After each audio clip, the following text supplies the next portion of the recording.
My whole perspective of what it means to have good customer relationships changed several years back. And it happened when I was a sales rep and I was struggling. My numbers were terrible. I was on a verbal warning, about to get fired. But I felt I had good relationships with my customers. So there was one particular doctor that I decided to go and visit one day because I knew I could get time. And my whole goal was to sit down with this doctor and ask him why I was not getting more of his business when he's always telling me that I'm his best rep. So I go into the meeting, and as usual, I walk into the front lobby, and I know the staff, and we're chit-chatting. I know their names, and we have good relationships.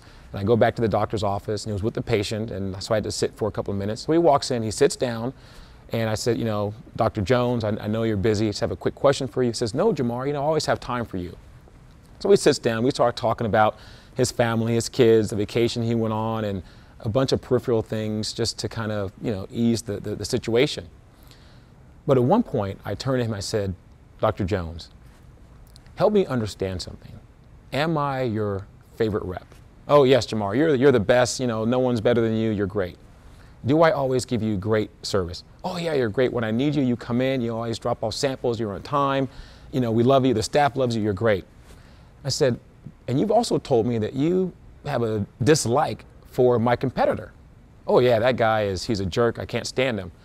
Well, then, Dr. Jones, help me understand why, if you think I'm such a great rep, we have such a great relationship, that you're giving more of your business, or the lion's share of your business, to my competition when you think this person is a jerk. And he said, Jamar, it's simple. Number one, I don't know what you want. I said, well, of course you know what I want. I come in here, I give good presentations. You say I'm knowledgeable. I said, yeah, you are. You're very knowledgeable. You give great presentations. You know your products inside and out. But then you leave without asking me for anything. Your competition comes in here, and this person may not be the most jovial person, may not be the most tactful person, but makes my job easier. He comes and he says, Dr. Jones, this is what I want you to do. This is how you can do it. I've already spoken to your staff members. Everything's set. And he makes my life easier. And I sat there for a second, stunned and shocked, still trying to understand why he could say that I'm his favorite rep, but then give the business to someone else. But I had a gut check, a reality check at that point. And I said, Dr. Jones, so you're telling me that if I tell you exactly what I want and make it easier for you, then you would, give me the business? He said, absolutely. So I then went on to say, well, Dr. Jones, as of today, will you switch all your products over to my product, which we had already gone through the clinical data, so that was not a big deal. And he said yes.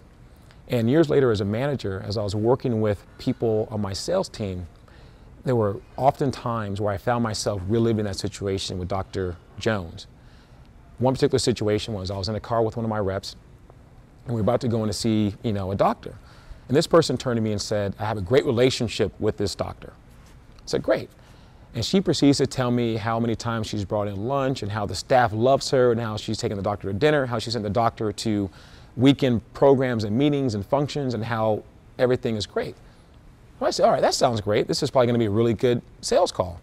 So then I say, okay, show me the sales data. And we look across the sales data. At that time, we had 13-week information which showed the prescriptions they were writing each week.